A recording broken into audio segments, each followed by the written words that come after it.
Hello students, मैं विकास अपने YouTube channel में आपका स्वागत करता हूं। आज के दौर में आप किसी भी क्षेत्र में जाएं, लगभग 80% जगहों पर इंग्लिश बोलना अनिवार्य होता है, या हम कह लें कि हर क्षेत्र में इंग्लिश बोलने वाले व्यक्ति ज़्यादातर सफल रहते हैं। आज हमारे इंग्लिश स्पोकन कोर्स का पहला दिन है। आज हम कुछ छोटी छोटी बिंदुओं पर आपसे चर्चा करेंगे और मैं ये मान कर चलूँगा कि आपको इंग्लिश स्पोकन में बेसिक्स कुछ नहीं आती है, और मैं एकदम बेसिक से स्टार्ट करूंगा और आपको एडवांस लेवल तक लेकर जाऊंगा। बस आप देखते रहिए। हमारी पूर्ण गारंटी है कि यदि आप हमारे पूरे वीडियोस को अंत तक देख लिए तो भर्राटा इंग्लिश बोलेंगे आप। बस आपको एक पेन और एक कॉपी लेकर बैठ जाना है और मैं जो भी बोल रहा हूँ समझते जाना है। और जब वीडियो एंड हो जाए तो आप पुनः बैक आकर स्क्रीनशॉट लेते हुए लिख लें। आपको लिखना और समझना दोनों काम नहीं करना है, क्योंकि हो सकता है आप लिखने के चक्कर में समझ ना पाएँ। तो चलिए वीडियो स्टार्ट करते हैं। तो आज सबसे पहले हम आपको बताएंगे यहाँ पर कि एकदम बेसिक्स में चल रहा हूँ। तो सबसे पहले मैं आपको बताऊँगा कि लेटर्स क्या होते हैं। यदि हम आपसे पूछूँ कि इंग्लिश में कितने अल्फ़ाबेट होते हैं, तो हम उम्मीद करेंगे कि आप में से बहुत लोग यही बोलेंगे 26, लेकिन यह उत्तर सही नहीं है। सही उत्तर है 1। अल्फ़ाबेट तो केवल 1 होते हैं। अल्फ़ाबेट क्या है? अल्फ़ाबेट वर्ड है। अब वर्ड क्या है, इसके बारे में हम आपसे भी बात करेंगे। तो जो हमारे लेटर्स होते हैं, ये हमारे कितने होते हैं? इंग्लिश में 26 होते हैं। लेटर्स क्या हैं? पहले हम ये जानेंगे कि लेटर्स क्या हैं। तो देखिए, जैसे ए हो गया, बी हो गया, सी हो गया, डी हो गया, ई हो गया, इसी तरह से ये सभी हमारे क्या हैं? लेटर्स हैं। जैसे ए एक लेटर है, बी एक लेटर है, सी एक लेटर है, डी एक लेटर है, ई एक लेटर है, इसी तरह से सभी लेटर्स होते हैं। ठीक है, अब आपको समझ में आ गया होगा कि लेटर्स क्या होते हैं। अब हम आपको बताएंगे कि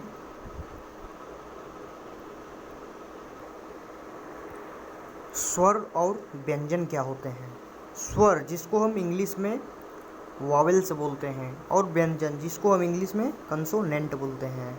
तो सिर्फ स्वर क्या होते हैं और व्यंजन क्या होते हैं। तो सीधी सी बात है, जैसे कि आप यहाँ पर देख रहे होंगे कि ए से लेकर जेड तक मैंने लिखा है। ठीक है, ये सभी क्या हैं? ये सभी लेटर्स होते हैं। इंग्लिश के सभी लेटर्स हैं। ठीक है, तो इसमें से ए, ई, आई, ओ, यू, ये सभी क्या हैं? ये सभी वॉवेल्स हैं। और इन सब को छोड़कर जितने भी आप देख रहे हैं, जैसे कि B, C, D, F, G, H, J, K, L, M, N, P, Q, R, S, T, V, W, X, Y, Z, ये सभी क्या हैं? ये सभी हमारे कंसोनेंट अर्थात व्यंजन हैं। ठीक है, आप इसको लिख भी सकते हैं।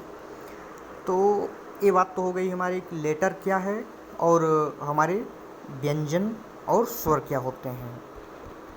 अब जिस तरह से इंग्लिश में आपने देखा कि इंग्लिश में 26 लेटर होते हैं, अर्थात 26 अक्षर होते हैं, उसी तरह हिंदी में भी 26 अक्षर होते हैं। तो हिंदी में कैसे 26 अक्षर होते हैं? देखिए, ये ऊपर का जो आप देख रहे हैं,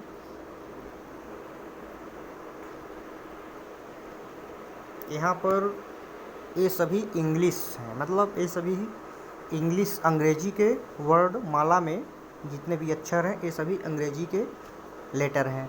अब हिंदी में कितने लेटर हैं, हम यहाँ बात करते हैं। देखिए, हिंदी में जो हमारे लेटर होते हैं वो 46 होते हैं। जैसे आप देखिए तो अ, आ, ई, उ, ए, ओ, अह, और क, ख, ग, घ से कहाँ तक? 11 तक। ठीक है, तो इसमें जो अ से लेकर अह तक, यहाँ तक हमारे स्वर होते हैं और हमारे व्यंजन होते हैं क से लेकर 11 तक, जो कि आप स्क्रीन पर देख सकते हैं।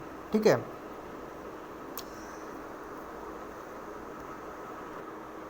अब हम आपको बताएंगे कि अपर केस क्या होता है और लोअर केस क्या होता है।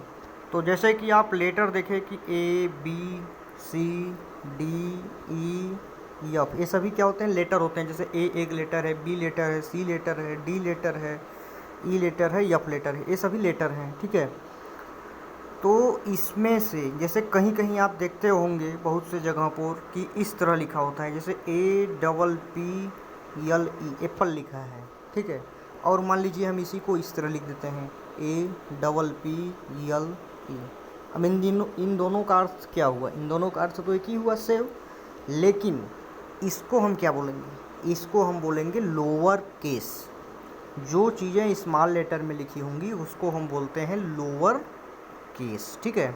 और जो हमारी चीज़ें कैपिटल लेटर में लिखी होती हैं इसको हम बोलते हैं अपर केस। बस आप इतना जानते रहिए, लोअर केस क्या होता है और अपर केस क्या होता है। यदि हम लेटर को, आप हमारी बात को लिख भी सकते हैं, यदि हम लेटर को स्मॉल लेटर में लिखते हैं तो उसको हम बोलते हैं लोअर केस, और यदि हम लेटर को कैपिटल लेटर में लिखते हैं तो उसको हम बोलेंगे अपर केस, ठीक है।